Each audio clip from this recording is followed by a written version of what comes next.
દેશની સૌથી મોટી ખડી ઉત્પાદક સહકારી કંપનીએ 50 વર્ષ પૂરા કર્યા છે। આજ સમાચાર પર ઇફકોના એમડી યુએસ અવસ્થી સાથે અમારા અમદાવાદ બ્યુરો ચીફ મનીષ દેસાઈએ ખાસ વાતચીત કરી હતી। आओ જોઈએ। सबसे बड़ी खाद्य उत्पादक कोऑपरेटिव संस्था जो है इफको, इसने 50 साल पूरे किए हैं। इस गोल्डन जुबिली पर बातचीत करने के लिए हमारे साथ है इफको के मैनेजिंग डायरेक्टर यूएस अवस्थी साहब। सर, सबसे पहले तो बताइए, इफको ने 50 साल पूरे किए।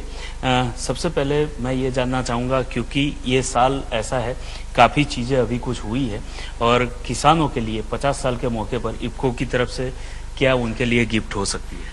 नहीं, 50 साल में देखिए, हम लोगों ने जो 57 सोसाइटियाँ थी उससे हमने शुरू किया था अपना, और हमारे पास उसमें 5 लाख रुपए हमारी इक्विटी थी।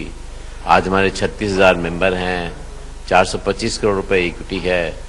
पहले हम 60 लाख का व्यापार करते थे, आप 30,000 करोड़ के ऊपर व्यापार करते थे। पहले हम अकेले थे, अब हमारी 15 संस्थाएं और हैं। और हमने देखा कि इन 50 सालों में जो हमारे सिस्टम है उसमें 1,000 रिप्रेजेंटेटिव जनरल बॉडी आते हैं, लोग बाग 36,000।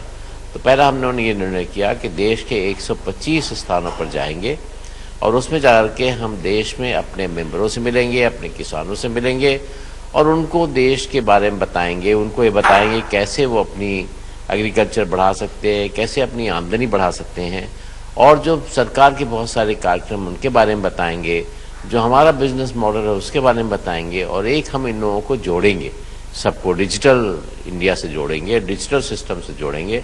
और उसी डिजिटल सिस्टम के जोड़ने में हम जगह जगह जो डिमोनेटाइजेशन हुआ है उसका हम लोगों ने स्वागत किया है, क्योंकि हम लोग ये समझते हैं कि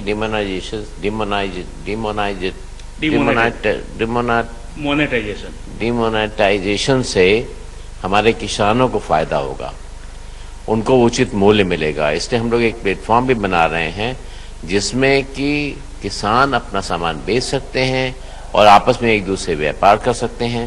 और इस दिशा में जगह जगह हम लोग उनको कैशलेस व्यवस्था कैसे कर सकते हैं, उसके लिए हम लोग ट्रेनिंग भी दे रहे हैं और बड़े उत्साह के साथ हमारे किसान उसमें भाग ले रहे हैं। हमने डिफरेंट कैशलेस सिस्टम उनको वहाँ समझा रहे हैं।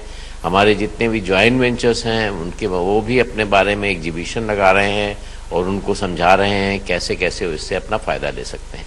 सर, पर नोटबंदी का जो सबसे ज़्यादा असर हुआ है वो किसानों को हुआ है और इफको का काफ़ी गहरा रिश्ता है किसानों से। तो इस मुद्दे पर इफको क्या हेल्प कर रही है किसानों की? नहीं, देखिए, नोटबंदी का जब से मुद्दा हुआ है तब से हमने तकरीबन 10 और सभाएं की हैं और उन 10 सभाओं में एवरेज 1500 से 1700 लोग आते हैं। तो 15,000 17,000 किसानों से हम लोग मिले हैं। नोटबंदी का किसानों ने स्वागत किया है। उनको कुछ परेशानियां हैं, इसलिए हम लोगों ने उनको क्रेडिट भी दी है, एक्स्ट्रा 30 दिन की एक्स्ट्रा क्रेडिट भी दी है। उनसे चेक लेकर के उस व्यवस्था में भी उनको फर्टिलाइजर दिया है। तो ऐसा नहीं हुआ है कि नोटबंदी से परेशानी जरूर है, वो समझते हैं परेशानी है, हम लोग भी समझते हैं परेशानी है, लेकिन एक दूसरे की हम लोग मदद कर रहे हैं कि किस तरह से परेशानी कम हो। और सहकारिता का जो नारा है उसमें है एक दूसरे की हम लोग मदद करें, उसमें पूरी तरीके से हम लोग भाग ले रहे हैं। सर, आपने किसानों के लिए किसान बाजार बनाया था, पर उसका विस्तार अभी ठीक से नहीं हो पा रहा है। तो क्या विस्तार योजना है किसान बाजार के लिए? नहीं, विस्तार तो हुआ है। 52 हमारे ऑलरेडी सेंटर शुरू हो गए हैं पिछले 3 महीने के अंदर, और हम देश भर में कम से कम 1,000 सेंटर करेंगे। पर साथ में हम लोग ये चाहते हैं कि ये सेंटर जो है वो कोऑपरेटिव सोसाइटी रन करें। उसके लिए आवश्यक है कोऑपरेटिव सोसाइटी भी उस सिस्टम को समझें, और हम चाहते हैं देश भर में कम से कम 5,000 6,000 ऐसे सेंटर बने। पर समितियों को उससे नुकसान नहीं होना चाहिए। हम लोग इस बात को ख्याल रखना रहे हैं।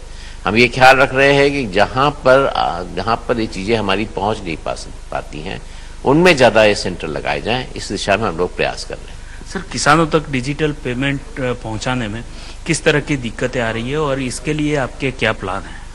नहीं, मैं समझता हूं उनको दिक्कतें इतनी अधिक नहीं आ रही हैं, लेकिन हमने लोगों से जरूर बताया है, जो हमारे लोग आ रहे हैं ये डिजिटल पेमेंट करने के लिए, जो मदद देने के लिए, उनसे हमने कहा देखिए आपको लोकल लैंग्वेज जरूरी होगी। ये जो हमारे पास लोकल लैंग्वेज होनी चाहिए। दूसरा ऐसा होना चाहिए वॉयस उसमें होना चाहिए कि मान ली आदमी पढ़ नहीं पाता तो वॉयस से अपनी सिस्टम को कर ले, और सिस्टम सिंपल होना चाहिए। तो हमें देख रहे हैं कि जो पेमेंट बैंकों का सिस्टम है वो सिंपल है, जैसे हम लोगों ने स्टेट बैंक ऑफ इंडिया को सजेस्ट किया है कि आप रुपए कार्ड लेके चलिए, 500, 600, 1000 रुपए कार्ड लेकर चलिए, और हमारी जो भी मीटिंग है उनमें लोगों को रुपए कार्ड बना के देते जाइए। तो मैं समझता हूँ लोग इस बात को समझ रहे हैं और इसमें भाग लेना चाहते हैं। તે સાથે જ સમય થયો